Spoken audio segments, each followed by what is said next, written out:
पहले से पढ़ना। हाँ, एक से पढ़ेंगे बेटा। हे मेरे पुत्र, हे मेरे पुत्र, यदि मेरे वचन यदि तू मेरे वचन ग्रहण करे और मेरी आज्ञाओं को अपने हृदय में रखे, हृदय में रख छोड़े। और बस आइए अपनी आंखों को बंद करें। Hallelujah, hallelujah. धन्यवाद और तारीफ करते हैं आए जमीन और आसमान के बनाने वाले खुदा बाप, आपके बेटे प्रभु यीशु मसीह के नाम में अपने सरों को झुकाते हैं खुदावन। और जब खुदावन जीवन की रोटी इनके सामने तोड़ी जाती है तो खुदावन बोलने वाला मैं ना हूँ वरन तेरा पवित्र आत्मा हूँ। प्रभु यीशु मसीह आपके पवित्र वचन में से जब दिया जाए आपके बेटे और बेटियों को, तो प्रभु तेरे रूह के शोले मेरे होठों को छुए, मेरी जीभ को छुए प्रभु जी। और तेरा वचन पूरा हो कि तू अपने मुंह को खोल, मैं अपने वचनों से तेरा मुंह भर दूंगा। प्रभु मैं तेरा दास होने के नाते मैं अपने मुंह को खोलता हूँ और हो खुदावन तेरा वचन मुझ पर पूरा हो, जिसमें तूने कहा है मैंने अपने से ज़्यादा अपने वचन को अहमियत दी है। प्रभु तेरा ये वचन मुझ पर पूरा हो यीशु मसीह के नाम से, आमीन। हाँ बेटा, एक बार फिर पढ़ेंगे। हे मेरे पुत्र, यदि तू मेरे वचन को ग्रहण करे और मेरी आज्ञाओं को अपने हृदय में रख छोड़े। परमेश्वर यहाँ पर परमेश्वर का वचन बता रहा है, प्रभु का दास बता रहा है जिसने नीति वचन लिखा है, और वो इस बात में बात कर रहा है और वो बता रहा है कि परमेश्वर स्वयं ये चाहता है, हे मेरे पुत्र और मेरी पुत्रियों, क्योंकि प्रभु का वचन बेटे और बेटी और सबके लिए है। इस बात का ध्यान करेंगे। यहाँ पुत्र का जिक्र हो रहा है तो सिर्फ पुत्र के लिए नहीं, पुत्रियों के लिए भी है। मैंने पहले भी इस बात के बारे में बताया। हे मेरे पुत्र, यदि तू मेरे वचन को ग्रहण कर, अगर तू मेरे वचन को ग्रहण करता है ना, क्यों परमेश्वर कह रहा है मेरा ज्ञान ना होने के कारण मेरी प्रजा जो है वो नाश हो रही है। हमारे पास दुनिया भर का तो ज्ञान है मगर परमेश्वर का ज्ञान नहीं है, और इसलिए क्या हो रहा है, हम सब क्या है, नाश हो रहे हैं। हम तमाम बुराइयों में जा रहे हैं, हम तमाम वो बातों में जा रहे हैं जो परमेश्वर ग्रहण नहीं करता है।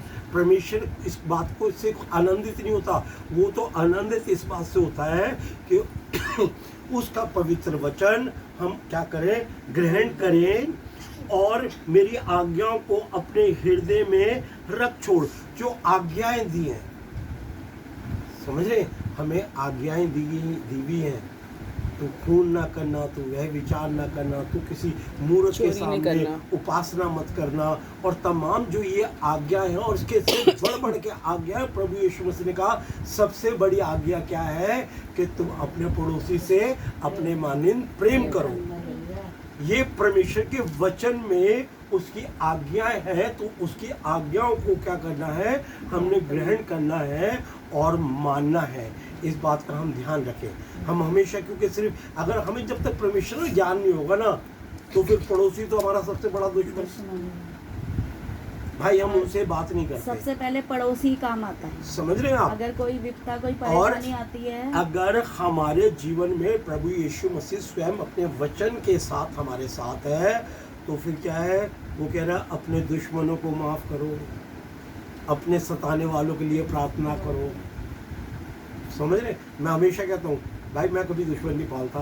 पता चला अपने लिए तो दुआ करनी पड़ रही है, दुश्मनों के लिए भी प्रार्थना करनी पड़ रही है, तो इसलिए भैया पहले ही ना हाथ जोड़ लो, है ना। तो परमेश्वर का वचन हमें इस बात के लिए आज्ञा देता है। ये उसकी आज्ञाएं, उसकी आज्ञाओं को मानना हमारे लिए बिल्कुल प्योरिटी है। समझ रहे हैं, हम वचन पढ़ रहे हैं, वचन सुन रहे हैं, मगर क्या है, वचन पे चल नहीं रहे हैं। अगर हम चल नहीं रहे हैं तो फिर हम प्रभु यीशु मसीह के चेले नहीं हैं, हम उसकी चेलियाँ नहीं हैं, हम उसके दासी नहीं हैं। अगर हम उस पर चल रहे हैं तो फिर प्रभु का वचन हमारे साथ काम करता है कि तुम जो कुछ मेरे बाप से मेरे नाम से मांगोगे वो तुम्हारे लिए हो जाएगा। हालेलुया। समझ रहे हैं आप। आमीन। हम मांगते तो बहुत है, मगर वो हर आदमी जो देता है वो इस बात के लिए वो रखता है, आशा रखता है कि ये मेरे मन की बात करे।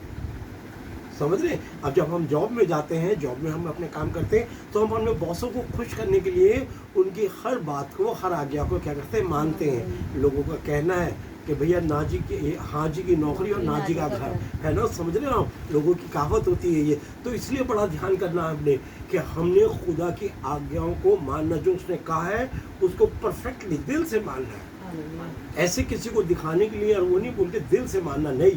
मेरे प्रभु ने ये बात बोली है, मेरे खुदा ने ये मुझसे बात बोली है कि हमें ये बात आज्ञा माननी है। जी, दो